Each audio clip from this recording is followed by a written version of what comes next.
traer un invitado de súper lujo. Estoy muy contento, muy agradecido. El agradecido soy yo. Porque pudiste venir, Toño. Juan Antonio Nemi Dib, a él es un hombre pues político, un hombre preparadísimo, es licenciado en Ciencias de la Comunicación. No, en ciencia política, pero ya bájale, ya. Bueno. Voy a bajarle para que no se sienta... Déjame que yo te entreviste. ¿Por qué, carajo, no te dejan entrar al Palacio de Gobierno? El Palacio de Gobierno es la sede del Poder Ejecutivo del Estado. Muchos años fue la sede del Poder Legislativo. Y bueno, pues no entiendo por qué las puertas están cerradas con llave. ¿Y por qué no te dejaron pasar? Y el Poder Judicial también estuvo ahí, ¿no? Sí, también es cierto, sí, es verdad. Sí. Pues no sé, Toño, fíjate que yo... Eres mala persona, ¿verdad? Parece. Eres un guerrillero. Parece que soy una persona incómoda y molesta. ¿A quién? Pues no sé, la verdad es que gente como tú que me dispensa con su amistad y muchos otros funcionarios, servidores públicos decentes a los que yo aprecio y agradezco esas deferencias que tienen conmigo, me sorprende realmente que ahora, el lunes que yo llegué a la conferencia de prensa del gobernador, no es que vaya cada 8 días. ¿De quién? Del señor gobernador. ¿Quién es? Se llama Cuitláhuac García Jiménez, es un ingeniero. Me suena. Bueno, ¿No tenía un papá que era maestro? Tiene un papá que es maestro y también fue diputado. No es uno que habla como López Obrador y que hace la pausa. ¿El gobernador? Sí. Vamos a ver, dice, vamos a ver. Y hace las mismas pausas. Sí, y luego las manitas. Oye, y no es uno que dijo que el subsecretario de Finanzas no era su primo. Su abuelita, dijo que había que preguntarle a su abuelita, porque era su abuelita la que sabía todo el truco, que él no conocía, que la que sabía todo era la abuela. O sea, la ley vale madres. Pues... O sea, si la abuelita se equivocó o no les dijo, la ley viene valiendo madres. Sí.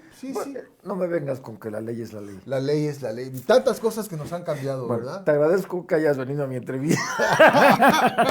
No, yo te agradezco muchísimo, Toño. Yo quiero decirles que Juan Antonio Nemi Dib es un hombre versátil, inteligente, leído y estudiado, pero además es un hombre que ha participado en programas de televisión como conductor, es un hombre que ha incursionado en los medios de comunicación, fue coordinador de comunicación social en el gobierno de Dante Delgado, sí, fue diputado federal, muy joven, muy joven, tenía 30 y tantos años. 20 y tantos, pero ya. Bueno, pero todo esto es una historia porque yo les quiero platicar que yo cuando conocí a Toño, él era diputado federal. Yo era un pobre reportero más de los muchos que andamos allá por la Ciudad de México y yo llegué a cubrir el Congreso de la Congreso de la Unión y ahí fue cuando conocí yo a Toño Nemi. También estaba como compañero tuyo Gustavo Carvajal Moreno. Sí, era el coordinador. Era un vicecoordinador, la coordinadora era Ángeles Moreno. No, de la fracción veracruzana. De la fracción veracruzana, claro. Y el coordinador del grupo parlamentario era la maestra María de los Ángeles Moreno. Mi entrañable líder, mi queridísima amiga. Y muy gentil, una mujer muy amable. Muy amable. Y bueno, entonces, Toño, pues es un hombre que hizo un programa muy exitoso en la radio oficial que se llamaba El Molcajete. Pero ya. Un programa de revista. No, Toño, sí quiero dar de toda esta entrada. Pero yo porque... no quiero que la gente vea un poco el programa y no quiero que lo cortes. Bueno, pues el asunto es que contigo, Toño, se puede platicar de todo. Casi, pero... Casi. Se puede platicar de gastronomía. Soy un gran inventor. De literatura, de muchas cosas. Y pues yo quiero que tú me digas de qué quieres platicar hoy. Ahora sí que podemos comenzar como tú quieras. Esta situación, estamos dentro de un esquema electoral en el que el país está inmerso en todas estas cosas. Y en el estado de Veracruz, pues estamos enfrentando una circunstancia también con dos fuerzas políticas, dos corrientes, ¿no? Dos doctrinas y dos propuestas políticas que son totalmente disímbolas una de la otra.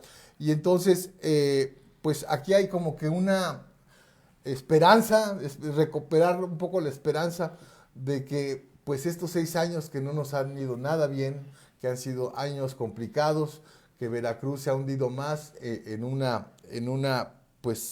abismo que no vemos cómo resolver y en una incapacidad, hay que decirlo así, de las autoridades que hoy nos gobiernan. Entonces hay una propuesta en la que traen a una mujer en la que pues nada de lo que podamos señalar la califica como para que dirija el destino de Veracruz, Toño. Y por el otro lado tenemos a un político joven, un político pues puntual, un hombre que ha respondido en las actividades en las que ha participado. Él es un hombre que dice que él es un político de elección y no un político de designación. Y él señala y pone como por delante, Pepe Yunes se llama, Pepe Yunes Zorrilla, ¿no? José Francisco Yunes Zorrilla. Él ha dicho que él en la política está porque participa de manera electiva en las elecciones. Y gracias a esta respuesta, a esta confianza que la sociedad le ha brindado, él ha logrado ser presidente municipal, ha logrado ser diputado federal, ha logrado ser senador de la República, ha logrado ser también diputado local y ha intentado ya en una ocasión ser gobernador del estado. En aquella contienda perdió, se hizo a un lado, como los machitos, aguantó y no anduvo persiguiendo en los tribunales un triunfo que no logró. Hoy viene Pepe Yunes a esta contienda, el que viviremos el próximo 2 de junio, y todo hace pensar a partir de una semana recientemente que hay mucho interés en que él venga arropado por los tres grandes partidos del país, el PAN, el PRI y el PRD, ¿no? Que aunque ya se ha disminuido mucho la fuerza de los dos últimos, esperemos que este empuje, esta ilusión, porque la verdad es que se tienen muchas esperanzas en él, pueda lograr el triunfo y podamos de aquí en adelante corregir un poco el rumbo que hemos tomado. Tú, Toño, en algún momento fuiste señalado por un político como el ideólogo del PRI aquí en Veracruz. El día que te pregunté casi me agarras a madrazos porque me dijiste, ¿cómo crees? Yo no tengo nada que ver con eso. Pero eres un hombre en el que, por lo menos Pepe Yunes me consta, siempre busca un consejo, una palabra, una opinión importante, porque lo digas o no, tú eres un hombre muy ecuánime, muy sensato y muy inteligente. Bueno, ya acabó esto. Cuando estaba yo en prisión, en 2018... Esa parte la quería tocar al rato, pero bueno. Cuando estaba en prisión en 2018, el INE le ordenó a los partidos, a todos, que actualizaran sus padrones electorales. Yo ni siquiera me enteré. Total, que de repente descubro que no aparecía en el padrón de militantes del PRI. Y fui a indagar con algunos amigos pensando que me hubieran expulsado del PRI, pero no.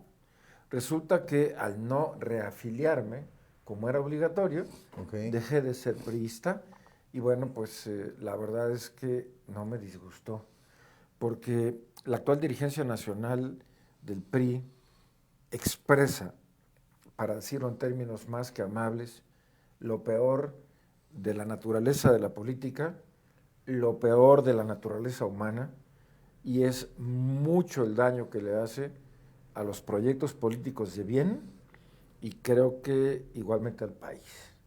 De suerte que si antes no me consideraba ideólogo, ahora mucho menos.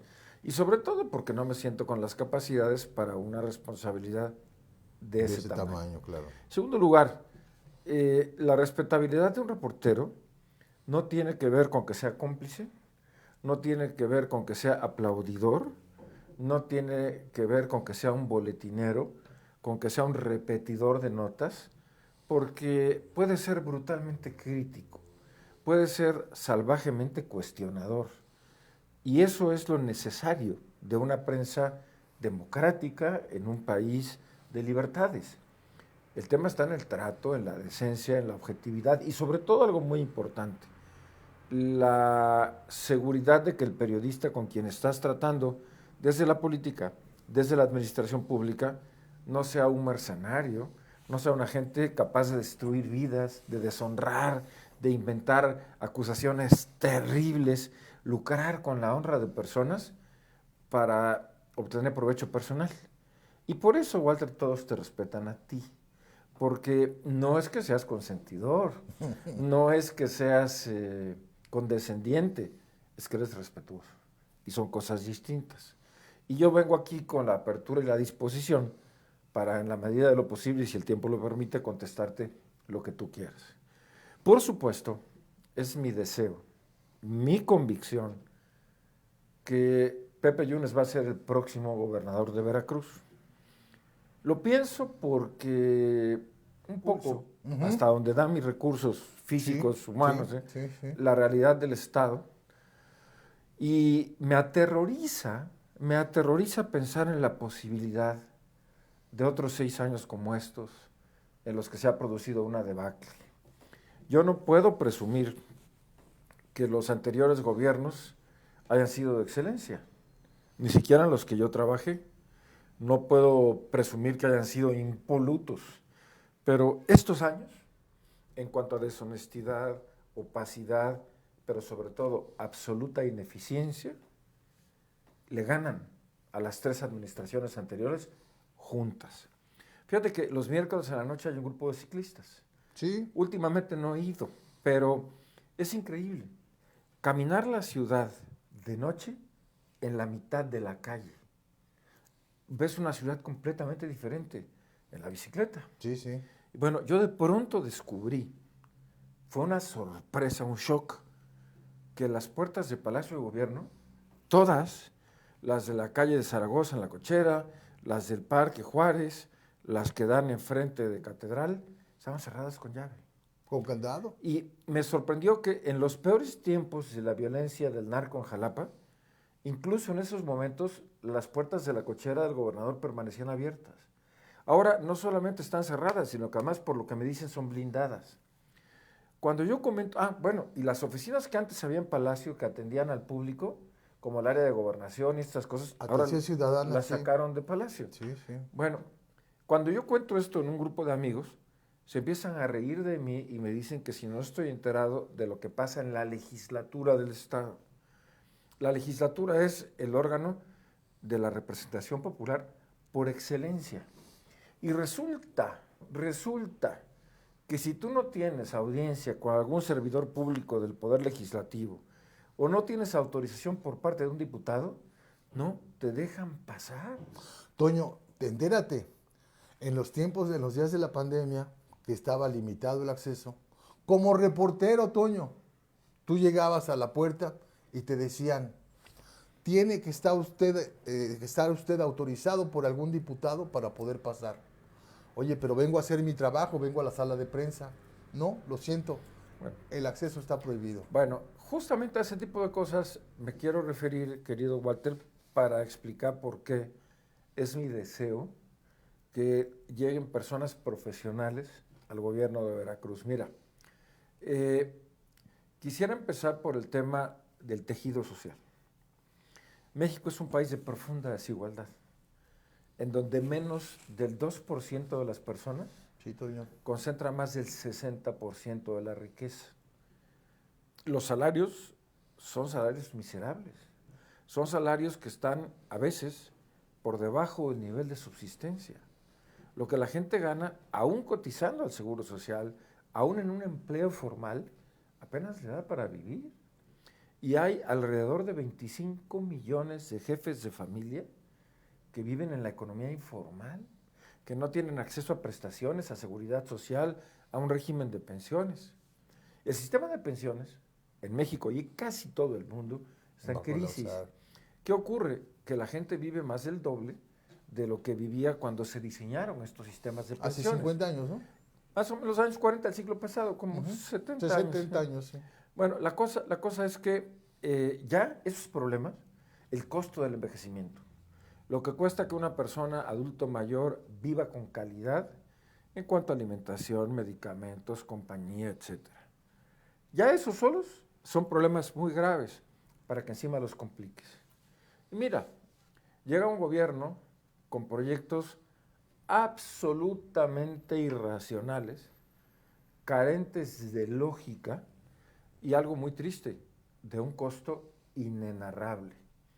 La estimación oficial es que clausurar el aeropuerto del Valle de Texcoco, el Naim, nos costó 300,000 millones de pesos.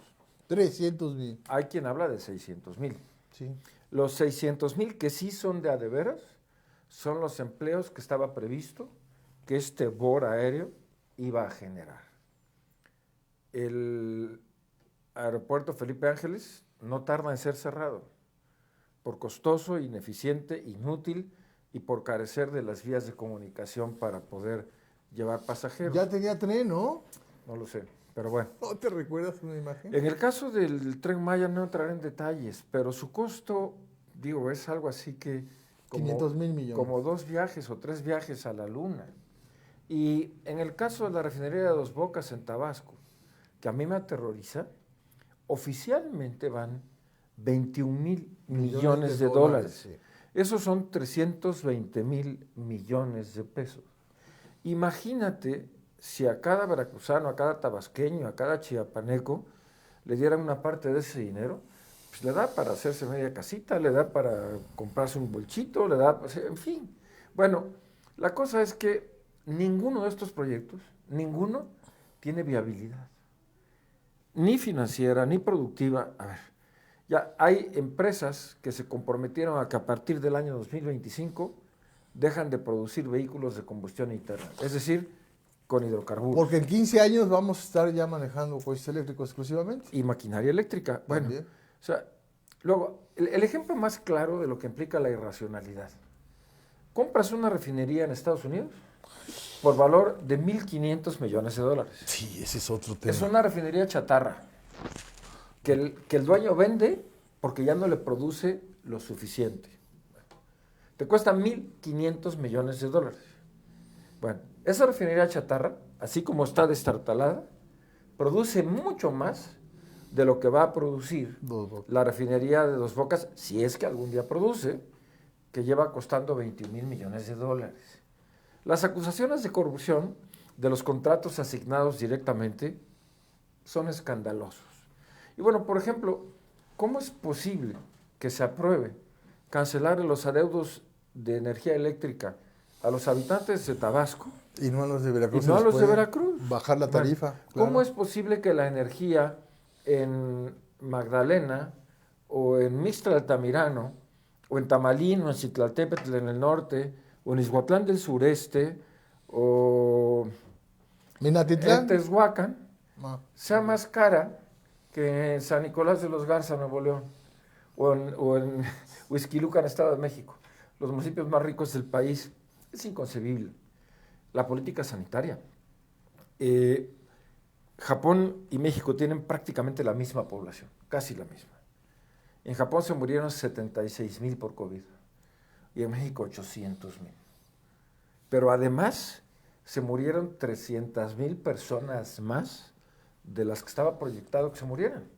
Pues por las Estas enfermedades extrañas, ¿no? No, básicamente porque la saturación Ok. de los hospitales, porque la complicación de los pacientes de COVID complicó las cosas de manera que los cardiópatas, los que tienen cáncer, los que tienen diabetes mellitus, pues se fueron muriendo. Ok. Bueno, entonces las muertes suman prácticamente más de 1,000,000. 1,100,000. Y luego más o menos. el tema de la violencia desatada, ahorita ya lleva 4 semanas el hashtag narcopresidente AMLO. Pareciera una campaña publicitaria, como él dice, pero ¿qué pasa? Hoy el New York Times le dedica en su primera plana una mega crítica al presidente porque le mandan una serie de preguntas respetuosas, profesionalmente periodísticas o periodísticamente profesionales, donde le dicen, estamos investigando los vínculos de sus hijos con la delincuencia organizada.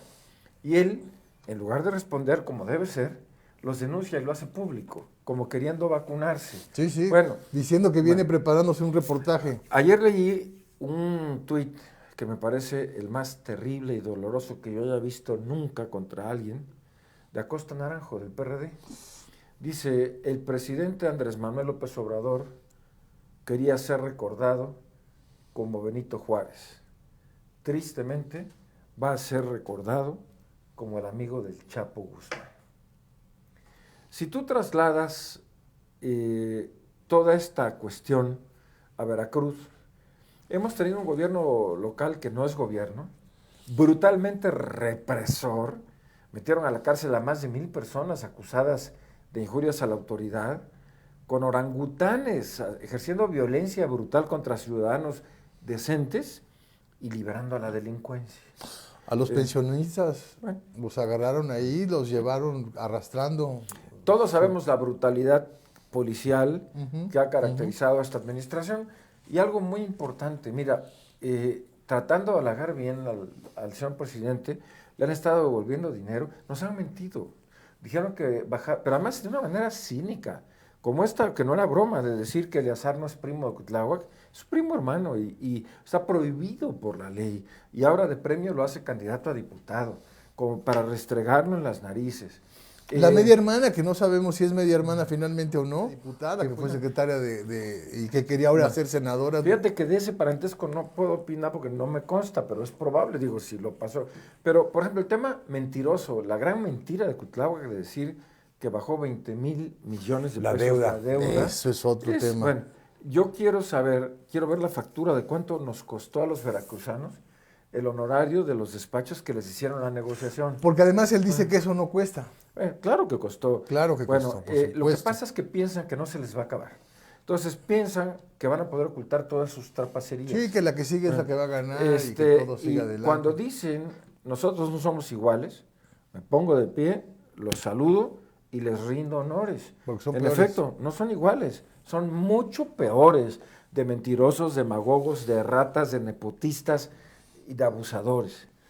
Veracruz no puede seguir en estas condiciones de intolerancia. Por ejemplo, hay un nuevo sindicato de salud con registro que es reconocido por el gobierno de la República, que tiene presencia en todo el país. Y aquí no se le ha Y tomado la este nota. individuo se niega, digo, primero ilegalmente y segundo, ¿con qué facultades? Pero quiero decir, ¿con qué propósito? ¿Bajo qué lógica?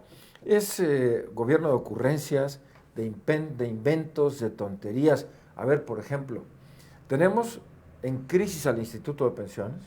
La actual directora me parece la única persona realmente rescatable de este gobierno. Ha hecho milagros, mis respetos para ella, pero de cualquier modo el IPE está a punto de colapsar. Tenemos problemas graves para contratar más policías profesionales y pagarles mejor. Ya van 3 quincenas que no les pagan a tiempo a los maestros. 3 quincenas. ¿Cómo lo resolvieron? Pidiendo préstamos ilegales a escondidas. Pero bueno. Esos préstamos que se niegan que no han existido. Que por supuesto son préstamos de caja que la banca les da. Y pero que lo mínimo que piden son 1,000 millones de de 1,000 para pesos. arriba, claro. Sí, Bueno, sí, pero sí. aquí viene lo importante. Hacen un escándalo y una faramalla para decir que han creado la Secretaría de Cultura de Veracruz. Ese es otro No, tema. me recontra super archicontra chingue, por amor de Dios. O sea, ¿cuál es la diferencia entre tener El un IBEC. Instituto Veracruzano de Cultura y tener a un secretario de Cultura? ¿Va a multiplicar las políticas de fomento a la cultura popular? Pues claro que no. ¿El presupuesto va a crecer acaso? Esos 96 Sí, no, miserables millones de pesos. Va a crecer mucho, pero ¿sabes en qué? Para En acá. burócratas bien pagados. Sí, En salarios, sí. en salarios. Ahora va a tener un subsecretario, va a tener 10 directores generales. Bueno, lo de siempre. Se valdría, si hubiera con qué. Pero estamos en un momento grave financiero y engañar a la gente, no es cierto, pretendiendo engañar a la gente con que creando una Secretaría de Cultura somos un lugar mejor para vivir, pues es ofensivo a la dignidad de las personas y de las instituciones. Y si le pagaran a los artistas y si los trajeran con dignidad, si los... ¿No? Bueno, Voy de acuerdo. Ayer el gobernador, digo, yo no lo sigo y lo puede él comprobar, haciendo un concurso en una red social para que 2,000 personas... 2,000 reacciones quería. Adivinen quién va a ser el artista internacional del próximo Festival Tajín. A ver, cabrón. Te están matando diario a mujeres. Ayer mataron a una señora, a su pareja, en el área de los lagos, aquí en la el dique. capital. Sí, sí. Bueno, están matando a personas en las carreteras.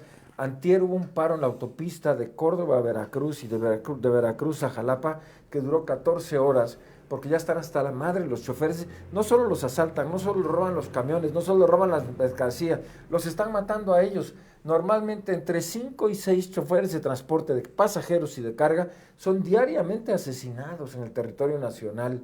¿Y sales con esas cosas?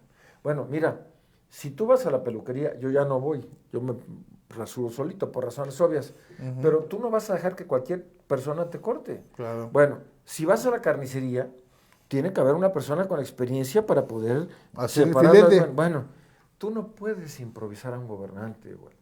O sea, gobernar es una profesión, requiere sensibilidad. No es solamente ser honrado, no es solamente ser capaz, no es solamente tener ganas. Gobernar implica ser un especialista. Cuando los recursos son escasos, Sí, Toño. le quitas a alguien para darle a otros. Y el problema es mantener los equilibrios. Jalar la cobija para todos lados. Entonces, Pepe Yunes, es nacido en Veracruz. Es una gente intachable a la cual no se puede cuestionar bajo ninguna circunstancia por su honorabilidad. Fue un gran presidente municipal, ha sido un gran diputado, fue un estupendo senador. Pocos conocen la geografía política y humana de Veracruz como él. A los liderazgos también, por Es un nombre, hombre- y apellido. Es un hombre joven, de finanzas públicas no le vas a engañar, de administración no le vas a enseñar. Estudió nada más en el ITAM y de ahí se fue a Nueva York a estudiar economía también. Pepe es la persona ideal para hacer un gobierno honesto, no partidista, un gobierno de coalición, un gobierno ciudadano, en donde por su carácter y por su temperamento va a acabar con esta tradición terrible de López Obrador, seguida por este torpe discípulo suyo, de generar odio entre los mexicanos. De por sí, la gente está resentida, y con mucha razón. Ha habido grandes abusos. La clase política, la élite empresarial, no tienen perdón de Dios. Pero en lugar de propiciar condiciones equitativas, adecuadas y justas para todos, lo que hacemos es fomentar el encono y culpar a los de enfrente. Ya pasaron 5 años Y seguimos culpando, sí. y seguimos echándole la culpa a los demás. Matan de una manera atroz en la Sierra de Guerrero a 22 personas y ya muertos sobre los cadáveres jugando a dispararles. Circulan masivamente esa atrocidad de falta de conciencia, de respeto a la vida, una cosa infame. Y el señor presidente dice que la culpa es de los anteriores. Sí, no, y aquí Oye, en el Estado también. Y acaba de Toño. reconocer que ordenó que se retiraran las autoridades. Y dijo, además, no lo sabíamos. fue Sí, que no se confesión de- confrontaran los soldados ni las fuerzas federales. que la habían tomado Chilpancingo, la capital de Guerrero, con 1000 personas. y que dio la orden de que mejor se salieran para evitar un baño de sangre. Entonces, por esa razón la gente dice, este cuate trae pacto con los... 1000 delincuentes. ¿Puede usted imaginarse que 1000 delincuentes bajen a una ciudad y tomen el transporte, tomen los comercios, lleguen y pongan su presencia armados? O sea, no es que llegaron así encubiertos o no, llegaron ahí a Tilpancingo. Y es terrible también lo que nos está ocurriendo aquí en el Estado. Violencia, violencia en el sur, violencia en el norte, muertos y descuartizados en Tuxpan, ¿no? Córdoba, donde busques. vaya, Donde a- busque a usted, donde- exactamente. Y hoy precisamente, ayer estuve platicando con una funcionaria que me platicaba acerca de un problema que recientemente ocurrió ayer en Córdoba, hace unos días en Córdoba. Elementos de la policía estatal agredieron a una persona, lo golpearon. Bueno, hay imágenes que me mostraron donde se ve al hombre golpeado, lastimado la pierna. Dicen las autoridades, los policías, dicen que este joven intentó correr de la policía, brincó una barda de 2 metros, que se cayó y se rompió la pierna como la tenía rota. Ajá. Tiene sangre Oye, ¿y los que se han muerto en San José? también. Y yo déjenme decirles que tuve la desdicha el año pasado de orinar en la calle. Me agarró una patrulla, me llevaron a San José. Llegué a San José, pedí hacer mi llamada por teléfono desde mi celular. Me dijeron que no podía. Le dije, es que mi esposa no va a contestar porque mi esposa y yo tenemos el acuerdo de que no se contestan teléfonos en horas inconvenientes y menos de personas desconocidas. Efectivamente, hice mi llamada, no me dejaron llamar, mi mujer no me contestó, no me dejaron repetir la llamada. Sin embargo, mi falta era administrativa. Yo podía haber pagado con tarjeta porque no llevaba efectivo y me dijeron que no, que solamente se pagaba con tarjeta 300 pesos. Por 300 pesos y por haber cometido esa falta, yo estuve 22 horas detenido en San José. hasta que finalmente entre un diputado y una funcionaria me lograron cruzar la información y me encontraron. Fue mi esposa por mí, pagó los 300 pesos. El asunto está en lo que yo les quiero decir. A mí me consta porque así ocurrió, cómo las policías inmediatamente hacen lujo de violencia, hacen amedrentamiento, hacen acoso. Yo quise, una vez que estaba yo adentro, y estaba yo inconforme, molesto, enojado, porque no me dejaban tener la posibilidad de comunicarme, porque eso fue una incomunicación la que hicieron, Toño. Entonces empecé a hacer ruido, empecé a gritar desde la celda donde me llevaron. Y como a los 5 minutos de que estoy grite y grite, chingue y chingue, salieron 3 policías, llegaron hasta la celda donde estaba y me dijeron, a ver, pásate, te vas a ir. Me engañaron, me dijeron, te vas a ir. Dije, oye, no, pues gracias, pero déjenme resolver. Entonces me dijeron, sí, salte, pásate. Entonces cuando me sacan de esa celda, me abren otra y me empujan. Y les digo, oye, ¿qué?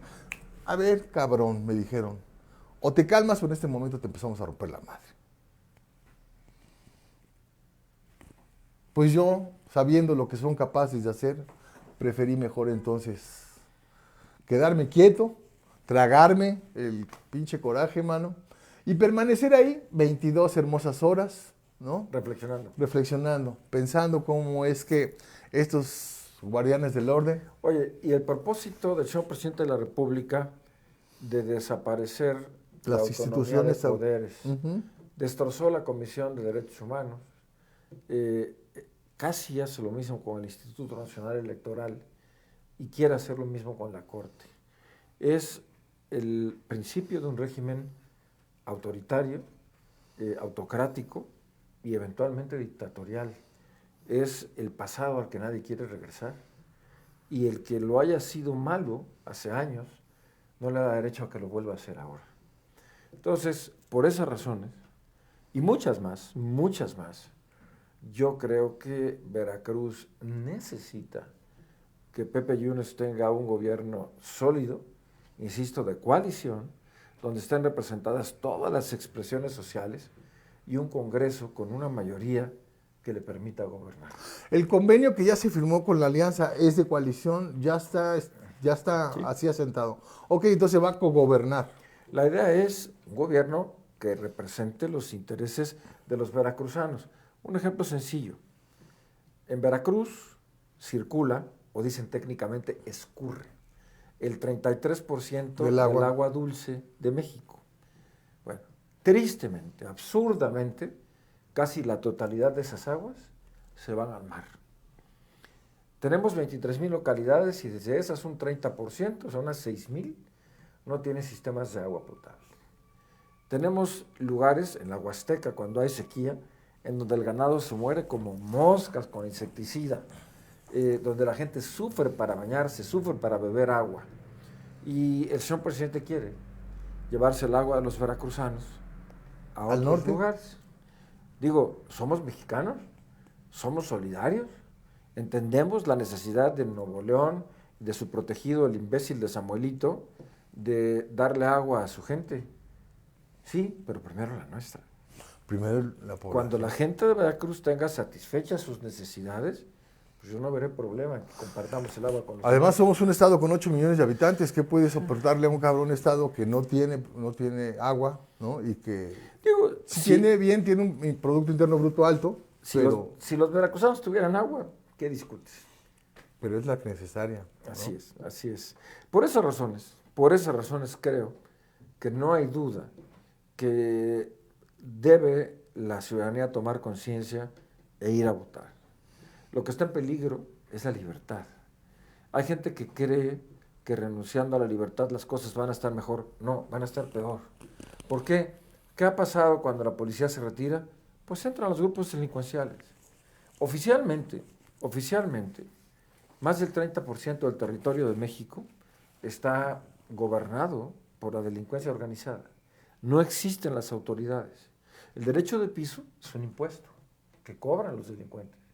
La diferencia es que si tú no le pagas al SAT, te embargan. Si no le pagas a los delincuentes, te matan. Entonces, vimos las escenas de Acapulco, de un club para turistas que no quiso pagar. Bueno, lo incendiaron y mataron al gerente, un pobre empleado que no tenía culpa. Y en Cancún también vimos eso, en Cancún también pasó con una discoteca. Las empresas se van, se desincentivan, se pierden empleos, y todo esto porque la autoridad está coludida o porque la autoridad es incapaz de resolver este problema.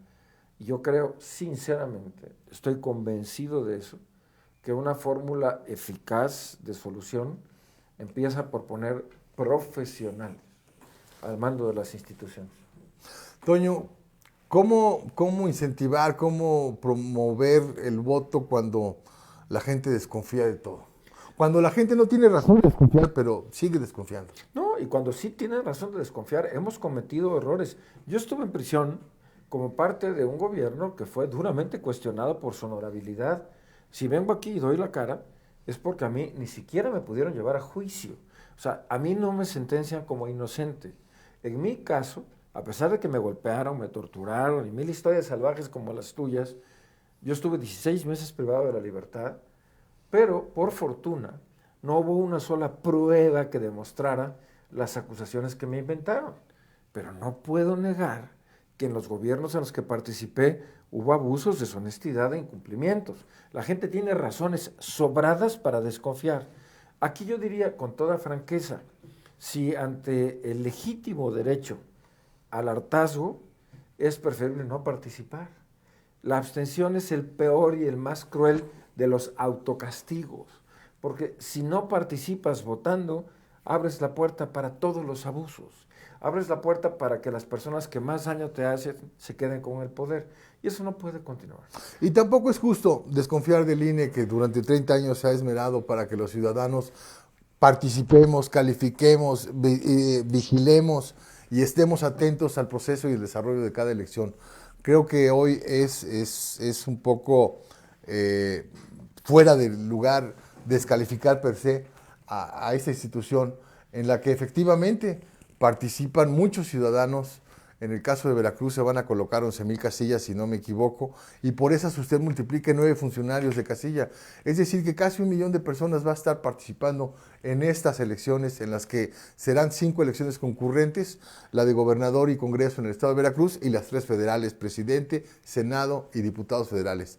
Es necesario que nosotros tengamos una participación. Los que no tengan ánimo, que vayan, pero que vayan y den su voto, por favor, para la corriente que quieran. El chiste es que haya una participación contundente, masiva, que no deje, digamos, nada a la suspicacia ni a la duda, y que la votación que se pueda dar, pues alcance por lo menos 65%, ¿no? Bueno, hay un 38% promedio de veracruzanos que no votan. ¿Sí? Coincide con tu cifra. Si esta gente votara, habría un rigor mucho más profundo en el control a las autoridades y en el evitar los abusos de los gobernantes. Las tentaciones. Yo creo que basta comparar, por ejemplo, que los jóvenes evalúen si estos años han sido mejores para ellos. Algo muy sencillo. Los de Morena dicen que gracias al presidente López Obrador hay pensiones para adultos mayores. Es mentira. Esas pensiones existen desde hace 3 sexenios. Están en la Constitución. Es una prestación que se constituyó ya en un derecho humano. Bueno, pero yo les hago una pregunta. Suponiendo que no es cierto, que sea un favor del gobierno, son dineros del pueblo, son dineros de ustedes, que pagamos a través de los impuestos, de las contribuciones. Suponiendo que el gobierno se los diera, yo les pregunto, ¿de qué caramba les sirven si lo que les dan de pensión no les alcanza para comprar las medicinas que no les dan las instituciones, que obligatoriamente tendrían que dárselas? Y que ese dinero bien podrían usarlo para comprar sus alimentos. Te voy a dar un dato. Para ir al cine, para hacer otra cosa. El gobierno del presidente López Obrador ha dicho que es progresista, que se opone a la privatización y que está en contra del neoliberalismo que hace ganar a los empresarios. Te voy a dar un dato que revela todo por sí mismo. Cuando empezó el gobierno del presidente López Obrador, en México había más o menos 21,000 farmacias privadas. 21,000 en todo el país. Hoy, cuando faltan 7 meses para que termine el gobierno del presidente López Obrador, hay 43,000 farmacias privadas, de las cuales unas 18,000 tienen consultorios anexos. ¿Qué significa esto? Pues que colapsó el sistema de salud, que la gente tuvo que refugiarse en la práctica privada y obviamente, ¿quieres hacer un gran negocio? Pon una farmacia.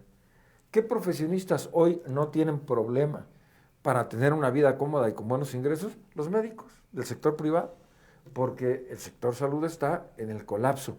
Y eso tiene que ver no solamente con no saber gobernar, no solamente con los negocios de los hijos y de los parientes, con la falta de empatía con el dolor ajeno. El tema de los niños con cáncer y el desprecio profundo del gobierno. Y un tema que atañe mucho a Veracruz y que ahorita me lo recordé, los dineros del fondo, Antonio. Los dineros, no hemos tenido una tragedia terrible aquí, que afortunadamente nos... No, las hemos tenido por ser Sí, pero por ejemplo, a ver, ahorita, mientras estamos platicando, sí, hay 3,000 personas en la Sierra Songolica incomunicadas. Incomunicadas por la montaña que se cayó.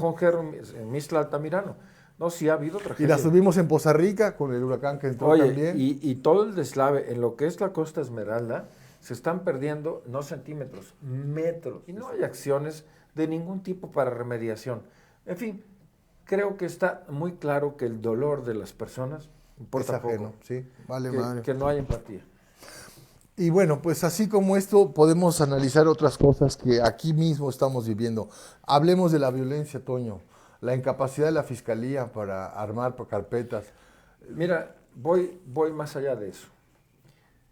Tiene mucho tiempo, que el Poder Judicial, que no es nada autónomo, como debiera, y la Procuración de Justicia han sido instrumentos del poder, tanto del poder económico como del poder político. Hay 2 grandes empresarios que hasta la fecha se dedican a nivel nacional a encarcelar a sus colaboradores. Conozco el caso de un empleado de una empresa que al cumplir 29 años y 3 meses de trabajar en la empresa, a punto de jubilarse, fue encarcelado en el reclusorio sur de la Ciudad de México con tal de no pagar la indemnización, con tal de no asumir los costos que representaba. Pero esto de que se usa la justicia y la Procuración de Justicia políticamente se ha multiplicado. Y Veracruz es un ejemplo mega clarísimo de que la Fiscalía está al servicio de los intereses políticos de quien tiene el control de las instituciones, entre comillas. Sin embargo, Walter, me preocupa otra cosa, que es más grave, más profunda. Te acabo de decir que mataron a 22 en Guerrero y que les dispararon a los cadáveres. Les dieron. Pero eso porque fue ayer. Sí. Ya se nos olvidó, porque ya envejeció la noticia, que como si estuviéramos en la guerra del Golfo, o si estuviéramos en las calles de Palestina, drones con dinamita. En Michoacán. En Michoacán. En una asamblea de aguacateros. Y en una comunidad de Guerrero, en donde mataron a 35 personas, sobre todo mujeres, niños y ancianos. Sí. Y bueno, las exhibiciones de violencia brutal, la pérdida del absoluto respeto a la vida humana, como un fenómeno que a mí me asusta mucho, que es la naturalización, la generalización de la violencia.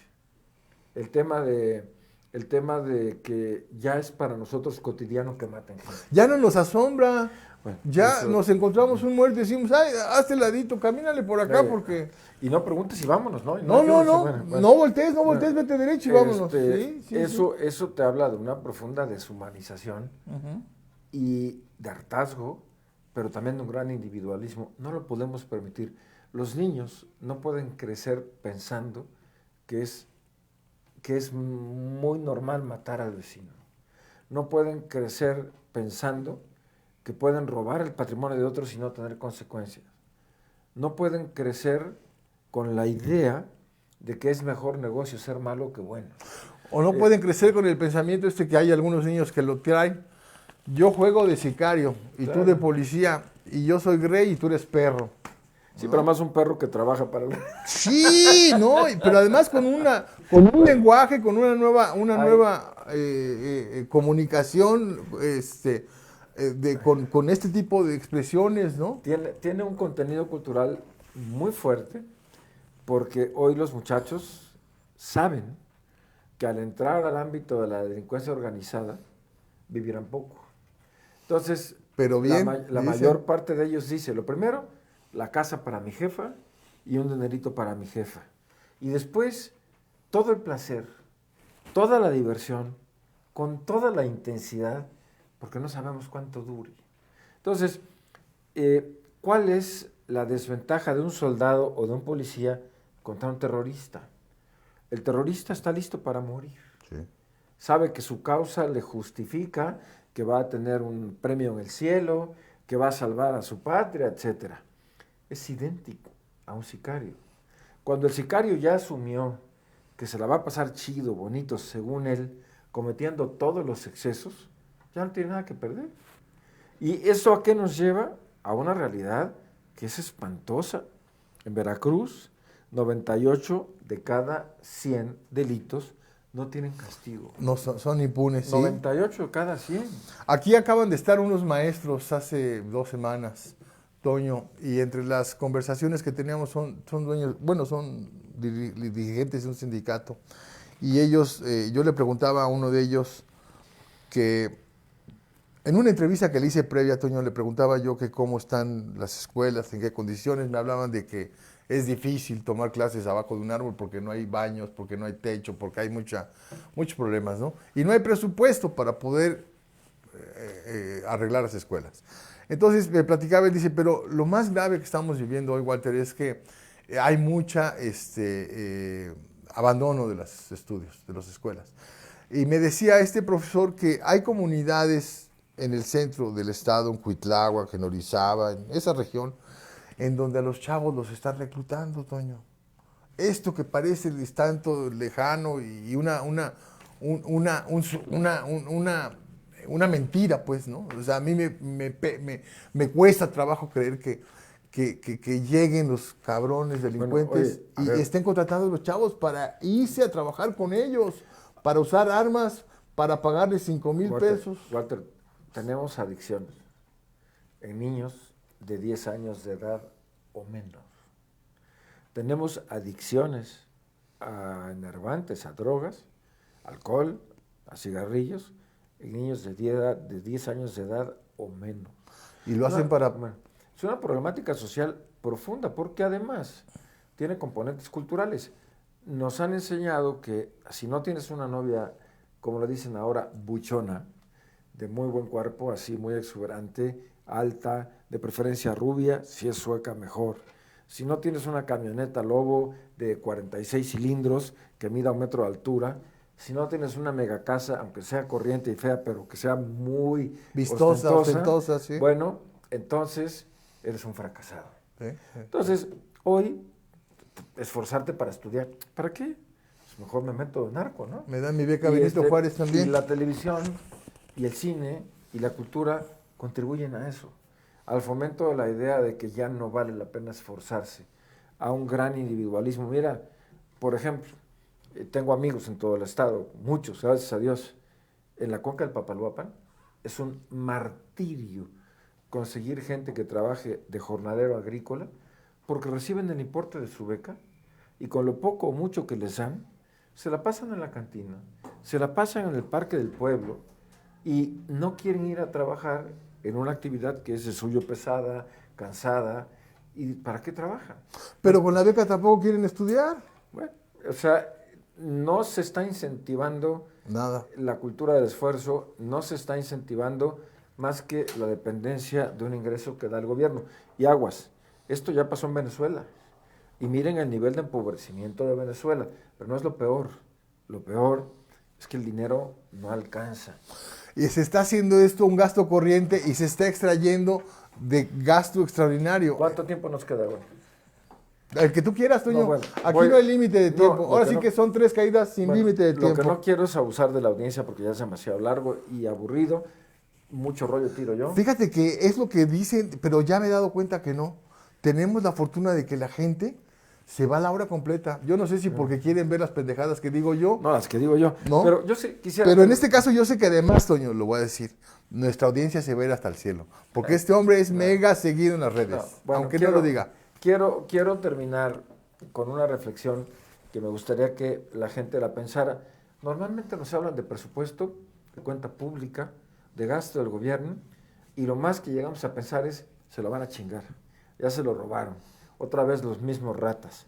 Quiero platicarles hoy de la herencia que nos deja el presidente López Obrador a ustedes, a sus hijos, a sus nietos y a los míos. Este año,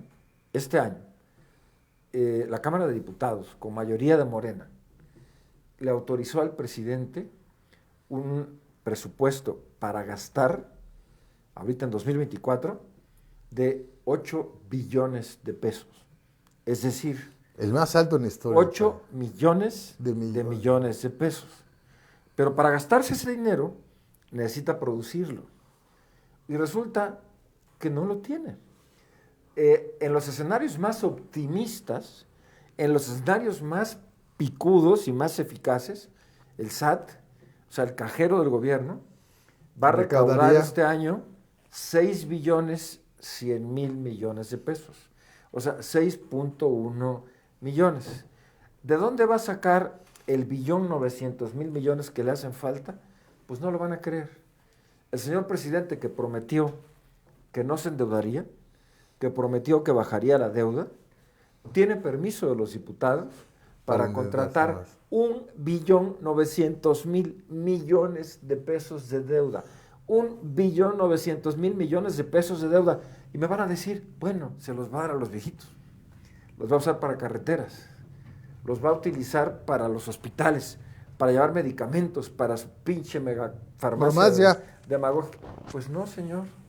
De ese 1.900.000, por favor escuchen esto con atención. 1.300.000 millones. 1.300.000 millones son solo para pagar servicio de la deuda. O sea, porque hoy la deuda pública externa está más o menos alrededor del 48 o 52% del PIB. Exacto, es decir, la deuda del gobierno es más o menos la mitad de la riqueza nacional. Oye, es grato ver que estás muy actualizado y bien informado. Pero bueno, imagínense ustedes... Pues estar contigo hay que hacerlo, exige. Bueno, imagínense ustedes, qué paquetotototototote. O sea, una herencia brutal. Y a esto vamos a agregarle que todavía hay gente que tiene bonos, o sea, que le metió lana al aeropuerto de la Ciudad de México, al Naim, y que los tiene en dólares y está esperando que se encarezcan para cobrarlos. Son muchos cientos de millones de dólares. Imagínense lo que hubo que pagar de la compra absurda, grotesca de Mexicana de Aviación.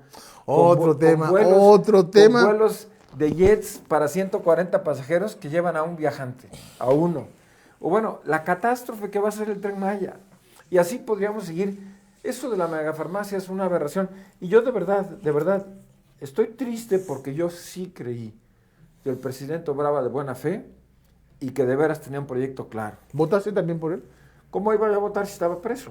Ah, perdón. 2018. Sí, claro, pero claro. Toda mi familia. Claro, todos votamos por él, todos votamos. Yo voté por Cuitláhuac, Bueno. voté por Nale, voté por todos los morenos porque creí. Oye, un día Nale me va a sacar porque yo en Messenger le puse, cuando era diputado federal, que la admiraba y le reconocía su inteligencia. ¿Cómo me engañó? Yo le decía maestra en la Cámara de Diputados cuando era la coordinadora de la fracción parlamentaria de Morena, antes de que Morena fuera un partido. Yo me dirigía con ella, le dije que yo quería estar a su lado, que quería trabajar, que tenía la esperanza y el ánimo de creer en Morena. Bueno, y qué desilusión tan grande nos han causado. Por fortuna, todo indica que Morena no va a ganar. Ni la elección presidencial, ni el estado de Veracruz. Y eso me da paz.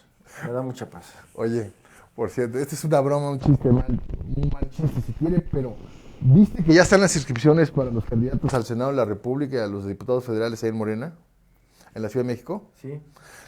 ¿Viste que hay dos mujeres que traen una playera que dice M? Bueno, hay dos mujeres rollizas, bastante Como rollizas. Jonas Brothers. Pues yo creo que te ganan. Ajá. Pero lo divertido, Toño, es que tienen una gran playera guinda con una letra que dice M. Ajá. Las vi a las dos Ajá. y me hizo, fue difícil no pensar en los M&M's. Te van a acusar de violencia de género. Les No invito a digas que vean. nombres. No, simplemente. No me hago responsable de este Oye, comentario. Toño, antes de que te vayas, porque ya sé que te quieres ir. No me quiero ir, me da pena. No, pues no te preocupes. A ver. Está rozando. Ok, ya lo vamos a darle golpes ¿Yo también? al micrófono. No, soy yo, siempre soy yo el ¿Cuál? problema. Por favor. Toño, platiquemos de otra cosa. ¿Qué cosas estás...?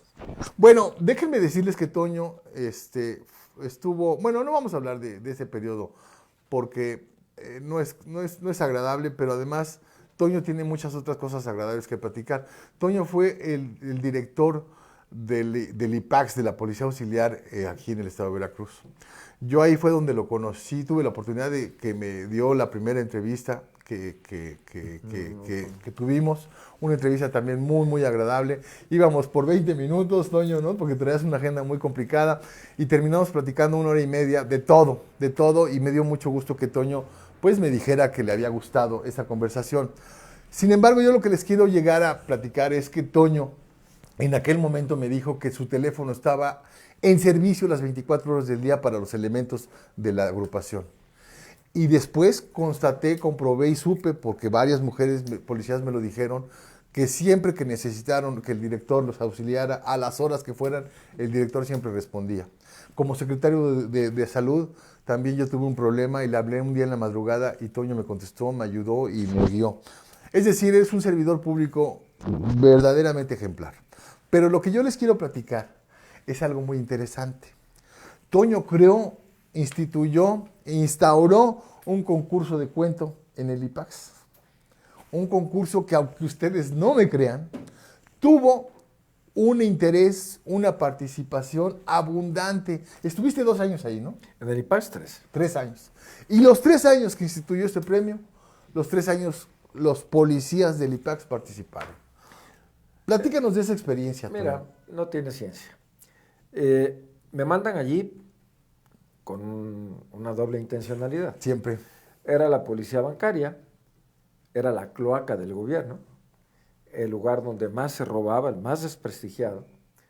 Y además yo llego en la quincena, día 7 de febrero, y el día 15 había que pagar 9 millones de pesos de nómina y había 3 en caja.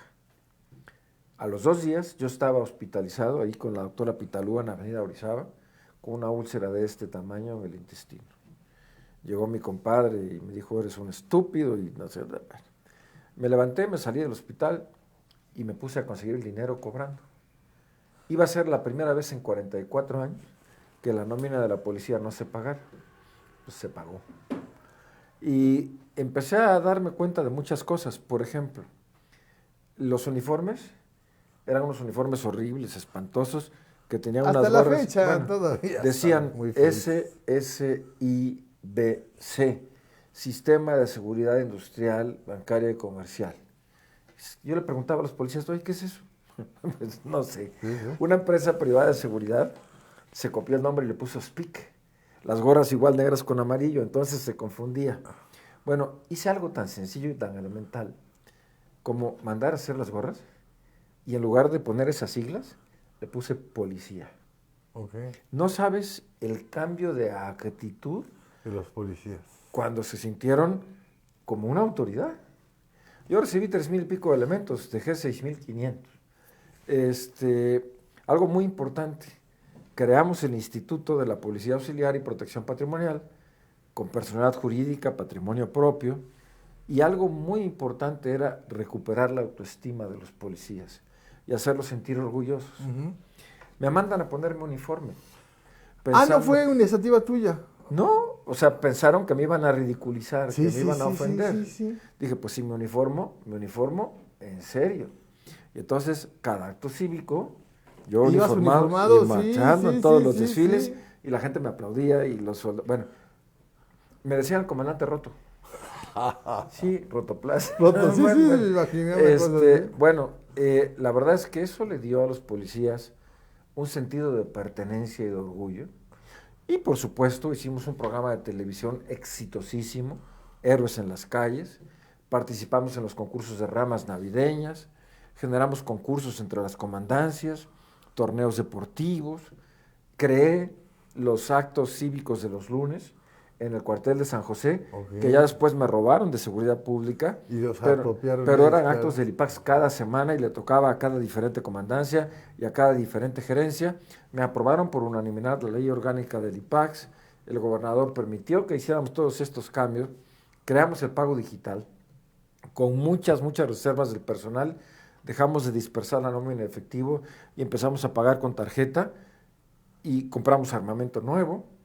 ¿Sabes cuántos policías se me murieron en servicio? Uno que estaba estrenando una patrulla y a 180 kilómetros por hora pendejo. se fue a embarrar. Pero en actos delictivos, ninguno. A uno me le metieron 6 balazos aquí, cumpliendo su deber. Y los pusiste a entrenar también, ¿verdad? Pero, a ver, Sí, sí. no te imaginas cuánto. Bueno, Sí, sí. y el resultado es que no se me murió uno. Los seguros de vida, recibían 30,000 pesos de seguro de vida. Lo subimos a 300,000. Ya podría seguirte contando cosas.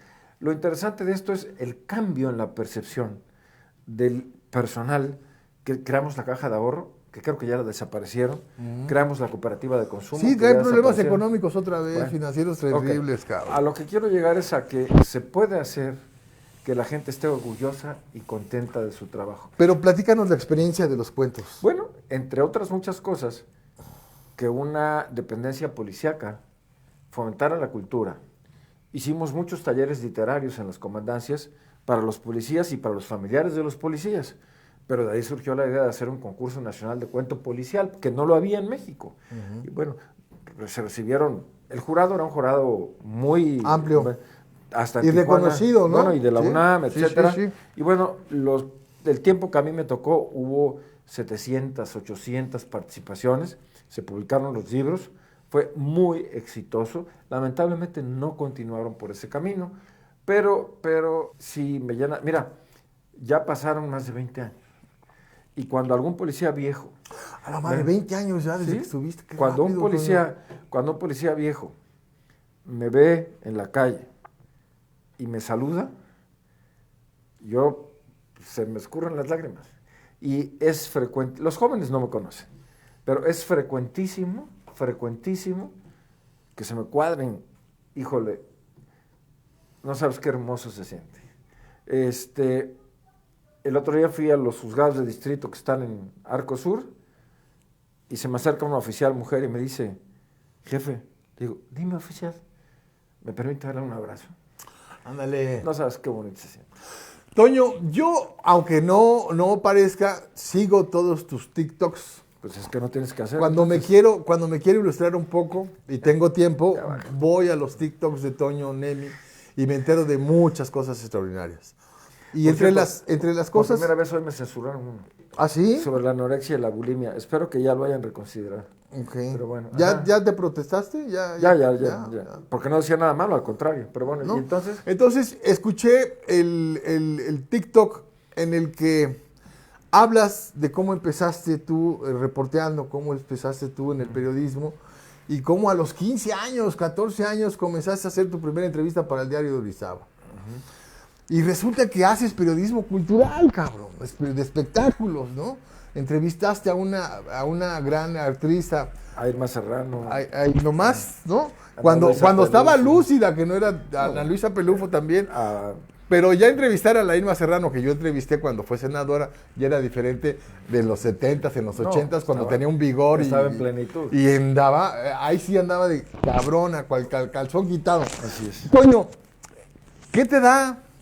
¿Cómo es que te nace este interés por platicar Híjole, con hacer periodismo?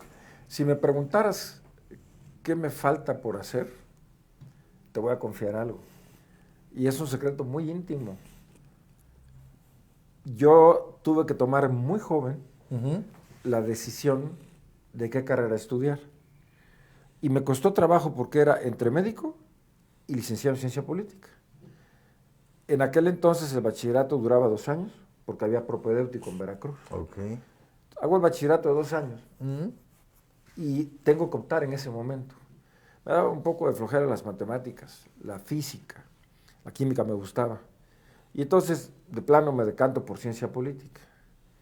Y me voy pronto a México y estudio la licenciatura allá en Ciudad de México, pero siempre me quedó el prurito de la medicina. Para mí lo más importante es la administración sanitaria. Yo estoy convencido de que si no hay salud, ni democracia, ni justicia, ni vías de comunicación, nada sirve. Una gente con dolor de muela no vota. Una gente ciega no aprecia un paisaje hermoso. Una gente que tiene un cáncer y tiene poca expectativa de vida está desinteresada por la violencia. La salud es crítica en la construcción de una sociedad, de una buena nación. Y entendí lo que era la administración sanitaria. Pero a mí la medicina me escuece. Yo leí de medicina muchísimo. Había un libro que ya no sale, de diagnóstico clínico y tratamiento, así, el Club Chatton. Una vez a un primo mío, de verlo, le diagnostiqué una leucemia. Y resultó cierto. Yo tampoco tenía mucha ciencia, pero la cuestión aquí es que leí mucho. Entonces siempre tengo apetito por el conocimiento de todas las tecnologías, el avance de la inmunoterapia en el cáncer, la revolución de la microcirugía, la evolución de la mortalidad intraquirúrgica que prácticamente está desapareciendo. Es rarísimo que se muera un paciente durante una cirugía. Muchos avances, los nuevos medicamentos, los antibióticos de tercera generación. Cuando el gobernador Duarte me nombra secretario de Salud, me tuve que jurar a mí mismo, y no sabes con qué dolor y con qué frustración. Dije, nunca voy a ver una historia clínica y nunca voy a entrar a un quirófano mientras haya un paciente. No voy a abusar de mi poder para violar la privacidad y el derecho a la intimidad. Y mordiéndomelos, mordiéndomelos. Porque había gente conocida que me preguntan cómo está. A ver, que venga el doctor fulano, platícanos. Iba yo a hacer inspección, entré muchas veces a los quirófanos. Había 230 quirófanos y como 30 salas de expulsión, más o menos en aquel entonces, en todo el sistema, y pues muchas veces hice verificaciones y una vez me infectaron de estreptococo o estafilococo, no me acuerdo, los cuneros del SEM, hoy cae. Bueno, entré muchísimas veces, pero jamás cuando era un paciente. Y nunca tuve en mis manos una historia clínica. Me frustra. Me hubiera gustado. Pero me complace saber que tuve la valentía de respetar a los pacientes. Y eso para mí fue muy formativo. Y nunca lo había contado. Pero pues siendo secretario, ¿qué me impide? A ver, claro, póngame una bata de quirófano. A ver, póngame una... Eso sí, nunca te vi con una bata cuando fuiste secretario. Jamás. O sea, no hubiera yo suplantado nunca a los médicos, ¿no? No, y hay que reconocer y decirlo, Toño, para poder tomar ese cargo, lo aceptó solo porque tuvo esta formación en administración sanitaria, ¿no? No es que lo acepté, soñé con él. Nunca me lo esperé, jamás pensé ser. Pero tomaste esa... Siempre quise serlo y y la verdad, estoy muy orgulloso. Fue muy polémico porque desde el propio círculo del poder en el gobierno me agredieron mucho. Hubo muchos ataques en la prensa, confronté a la ladrona del sindicato, hice denuncias públicas, hice denuncias administrativas y penales, más de 300, y no fue fácil, fue muy intenso, pero amé ese trabajo. Salvamos muchas vidas. Y se crearon, fíjate, yo no sabía esta historia de la lideresa sindical que tiene, no sé, creo que 40 años ya con este liderazgo, pero se han creado nuevos sindicatos, sí, ¿no? Ha habido ya disidencia, ha habido gente que se ha atrevido a hablar, y esto tiene que cambiar y va a cambiar en el momento en que las cosas sucedan. Por lo pronto, el 2 de junio, yo les invito a que reflexionen seriamente si a 5 años de distancia de la cuarta de formación estamos mejor. Evalúen las finanzas públicas, la obra pública, evalúen por favor la calidad educativa, la destrucción de la reforma educativa, la inutilidad del actual sistema educativo, la aberración de los libros de texto, todas las atrocidades, los muertos por COVID, los muertos innecesarios, y pregúntense si quieren más de lo mismo, pero no solamente eso, si quieren a una persona que sea empleada del expresidente. En pocas palabras, un nuevo maximato, ¿no? O sea, Usen su carrito y salgan a las carreteras también. a que los asalten, mejor no. Viajen. Bueno, Ayer hubo un asalto, ¿no? ¿Uno? No, bueno, aquí en La Esperanza. A eso voy, en La Esperanza, Puebla. En Esperanza es diario. Sí, bueno, pero es que hubo ya pasaron las imágenes, fue muy terrible. Ayer 3 camionetas apañaron a un camión. 3 camionetas, 5 vehículos eran en total, pero 3 camionetas. 2 se le cerraron al camión, le cerraron el tráfico, el Bueno, paso. yo no quiero terminar con ese tema, pero es que mira, ya hace muchos años, desde antes de este gobierno, se robaban las mercancías. Sí. ¿Qué pasaba? A los 2, 3 días se encontraban el camión vacío. Bueno, después empezaron a robarse los camiones. Bueno, luego empezaron a golpear a los choferes. Después empezaron a matar choferes. La moda de hoy, ¿cuál es? Todo. Secuestran al chofer. El chofer no aparece, es lo que te iba a terminar. Y piden rescate Por el chofer él. ahora, o sea, Bueno, se llevan el camión, se llevan la mercancía y bueno. desaparecen al chofer. Y el señor presidente dice que todo es una conspiración de sus enemigos para desprestigiarlo. Bueno, Por favor. los choferes son personas que no son dueños de los camiones, que a veces ganan salarios ridículamente bajos, que trabajan como bestias, jornadas de 12, 14 horas manejando, que exponen su vida todo el tiempo, y resulta que son los conspiradores que quieren afectar el prestigio. México es un gran país. México tiene mucho talento, gente de bien, gente honorable. Estamos en la zona de más desarrollo del mundo. Somos vecinos de la potencia económica más grande del mundo. Tenemos la oportunidad de traer muchísimas empresas que se están saliendo de China. Tenemos un enorme potencial en materia de energía solar. Podemos transitar rápido y fácil, relativamente barato, a las energías limpias. Toño, pero se habla de que el nearshoring no ayuda al sureste. Este esquema, ¿cómo nos va a poder beneficiar a Veracruz? El nearshoring significa aprovechar la cercanía a los grandes mercados de consumo para instalar aquí las fábricas que por razones políticas, geopolíticas, se están saliendo de China, de Taiwán, etcétera. A ver, Mérida, que es un polo de desarrollo impresionante, queda a 1 hora de Miami. Queda más cerca la península de Florida que la Ciudad de México. Y es el extremo más lejano, digámoslo así, de lo que es el territorio nacional. Chihuahua está pegado Sonora, Coahuila, Nuevo León, Tamaulipas, Baja California, que tienen frontera, pero ahí te va, de Veracruz a Luisiana, de Veracruz a Houston, de Veracruz a Galveston, pues están los sistemas roll-on, y con el transísmico es absurdo pensar que desde cualquier parte del territorio nacional se va a considerar lejano. A ver, mira, esto es muy simple. En Chile, que es un choricito largo y angosto, tienen 14 o 15 puertos de altura. Vayan ustedes al súper hoy, a cualquiera, al Mercado Jáuregui o al Hidalgo en Veracruz, o al Revolución en Córdoba, y compren uva, y vean la etiqueta. Esa uva vino de Chile. No, de veras. ¿Eh? De veras. Sí, en barco. Bueno, o sea, estamos tan cerca que si no aprovechamos la oportunidad es que somos torpes. ¿Por qué Querétaro? Tiene hoy un clúster aeroespacial. Bueno, tiene un ingreso per cápita que está sorprendentemente... El señor presidente de la República se siente muy orgulloso, a mí me daría vergüenza decirlo, y lo presume, que 62 mil millones de dólares de lo que trabajan nuestros compatriotas migrantes son la principal fuente de ingresos de México. Pendejada. Ese dinero debería estar aquí y esas fuentes de empleo deberían estar aquí. Walter, muchas gracias. Lo último, ¿qué libro nos recomiendas? ¿Qué estás leyendo ahora? Híjole, mira, acabo de terminar de leer... Detrás de cámara tenemos un gran lector, ¿eh? Bueno, la doctora Celia del Palacio, ya se jubiló, pero ella fue directora del Centro de Estudios de la Cultura y la Comunicación de la universidad.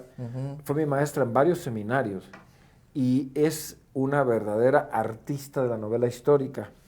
Y acabo de terminar de leer una novela que escribió hace ya mucho tiempo, porque tiene bastantes más y más recientes, pero esta no la había leído, y se llama No me alcanzará la vida. Y es la historia novelada de un liberal de Jalisco que fue nombrado gobernador provisional en Durango y acabó siendo asesinado. Pero es una recreación en 2 tiempos realmente fascinante, muy entretenida, y es una visión distinta de la época liberal de Reforma, en el tiempo en que los conservadores de a de veras y los liberales realmente existían. A principios del siglo pasado, ¿no? A mediados de los años 60. Ahora estoy leyendo mucho sobre teoría de la comunicación, porque estoy dando clases en mi seminario de comunicación asertiva, y estoy, pues es que yo quisiera leer más. Acabo de terminar de leer, se lo decía hace un momento a Daniel. Detrás de cámara siempre hay un genio para este tipo de programas, y en este caso tiene nombre de profeta y se llama Daniel, es estudiante de letras francesas, y le decía que acabo de terminar de leer Germinal, una novela exquisita de Émile Zola, en donde narra el movimiento de los mineros por sus reivindicaciones y el nacimiento de la cultura laboralista en la nueva historia general de México, en 2 tomos, recientemente publicada, que es verdaderamente una genialidad. Se las recomiendo ampliamente. Ya me aventé varios capítulos. El libro de la Maestra Celia es de editorial, es de la UV. El de Celia Palacio, específicamente no. Sí. Este es de una editorial de Ciudad de México. Muy bien. Pero tiene muchos más, tiene León, tiene muchos otros libros. Pues, y algo que no dijo Toño, porque es muy modesto, es que él y Daniel hablaron en francés, ¿no? Otra de las virtudes de este hombre, que tiene muchas, que es un políglota y es un gran amigo. Y yo te aprecio muchísimo, Toño, de verdad, gracias por haber venido. Sé que nos vas a levantar el rating, ya nos hacía falta. Es un gran privilegio, y ofrezco de corazón una enorme disculpa. Yo padezco una enfermedad grave. Yo la diagnostiqué, se dice que yo la describí. Cuando alguien descubre una enfermedad y la anuncia, se llama describirla. Yo la describí y se llama el síndrome de incontinencia verbal. Y ese lo padezco yo. Y el problema es que cuando hay un detonador, ya nada me detiene. Pero es muy agradable escuchar tantas cosas hermosas. Toño, quedamos, espero que en algún otro momento puedas venir a hablar de gastronomía, de música. Si no te meten a la cárcel por haber intentado entrar a Palacio de Fíjate Gobierno. que hoy fui muy prudente. Hace 2 años, hace 3 años, cuando me negaron el acceso al Palacio Legislativo, me puse muy loco, me puse muy enojado, realmente me molestó mucho porque la forma en como me sacaron, la forma en como me impidieron el paso y las calumnias que me señalaron, me dieron mucho coraje. Entonces, en aquel momento hice un escándalo, estaba yo enloquecido. Ya sé cuál es el error, lo acabo de descubrir. Deberías ponerte un traje de cuadros blancos, de payaso, con un pantalón morado, sí. una corbatita. Sí, un bigotito, ¿no? Exacto. De hitleriano, sí, cómo no, cabrón, ya menos. Lord Átomo. No, pero fíjate que en esta ocasión fui muy ecuánime. La verdad es que me dijeron que no podía pasar, no me dijeron la razón específica. Pregunté que por qué, me dijeron que se había dado la instrucción que si yo me aparecía por el Palacio de Gobierno, se me detuviera la entrada y se preguntara al jefe que dio la orden si yo podía pasar. Imagínense ustedes, o sea, que a su casa alguien les impida que entre. El Palacio de Gobierno es la casa de los veracruzanos. Nadie puede prohibirle el acceso a ningún ciudadano. Y ahora imagínense qué va a pasar el 1 de diciembre con toda esta bola de sátrapas que ya no van a estar en el poder. ¿Podrán ir a sentarse a un restaurante? Yo sí puedo. Y si alguien me dice algo, le refuto y le demuestro. Digo, si me acusas de deshonestidad, pruébamelo, porque yo jamás cometí un delito. Y por eso vengo aquí y sigo el principio de que para tener la lengua larga hay que tener la cola corta. Yo la tengo totalmente plana, afortunadamente. ¿Te pareces a una candidata que por ahí está? Bueno, de manera literal, la tengo totalmente plana y de manera figurada también. Yo me pregunto si en algún momento de lucidez, no sé si lo tengan, ya pensaron la que les espera. Se les viene grande. Oye, Toño, fíjate que tú comentabas hace un rato que donde andas, donde caminas, has tenido la dicha y el placer de que la gente se te acerca. Algunos me mientan la madre. Sí, debe ser, pero son los menos, ¿no? Pero mira, por lo menos sabes que unos te buscan para abrazarte, otros para mentarte la madre. Pero es feo, cabrón, que cuando vayas a la sala de concierto, nadie te pele, cabrón. Y menos cuando traes la primera magistratura del Estado. Y vas a ¿De quién me estás hablando? Del gobernador. Fue a la sala de conciertos. Fue a la sala de conciertos Lagná. Hay un video donde el pobre hombre solo Lagná. Bueno, nadie se le acercó, Toño. El hombre va así, viendo en la sala, en el vestíbulo. A mí me dio mucha pena ajena. La verdad, ver cómo el pobre se da para un lado, voltea para el otro, nadie lo pela. A mí me da pena Veracruz. Eso espero. Allá voy. Toño, muchas gracias. Gracias a ustedes. Un placer. Se va porque quiere, porque aquí estaba abierto el espacio. Pero me da mucho gusto. Quiero recordarles que ya tenemos el patrocinio del hotel. Te invito a que vayas a conocer ese hotel, el Hotel San Antonio, un hotel boutique que está en Juárez 107, esquina con Betancourt. Es un hotel boutique, 10 habitaciones, un espacio bonito. ¿Hay comedor? Hay comedor y una gran cocina. La verdad es que hoy fui a desayunar ahí. Lo que hay que hacer es transmitimos un programa desde allá. Ya le dijimos a la señora, ya invitamos, ¿verdad? Fuimos allá, tuvimos una invitada que nos dejó plantada. No quiero decir quién fue porque se encarga de la promoción cultural de Jalapa, pero quedó de que iba a ir. Y la llevé a ese lugar porque ahí hay esas habitaciones, están muy bonitas. No. Pero te quiero decir... Llevaste a la invitada porque esperabas que allá había un foro adecuado, no que llevas a la señora a unas habitaciones. No, es que hay una habitación... Por eso no fue. No, le hablé del hotel, y las cosas que tiene, las cosas agradables. Y le dije que conociera ese hotel porque hay una habitación en particular que tiene una escalera de caracol de la época porfiriana. Hay que ir. Conocerlo y disfrutar de ese restaurante que también está muy sabroso. Hoy me hicieron favor de invitarme unas enchiladas. Juárez 107, esquina de Betancourt, abierto de lunes a domingo. Y la comida es de primer nivel. Hay muy buena comida. Hoy los invito a que se den una vuelta por ahí, disfruten un cafecito. Muy cerca del Instituto para Señoritas. Exactamente, a unos 30 metros. Perfecto.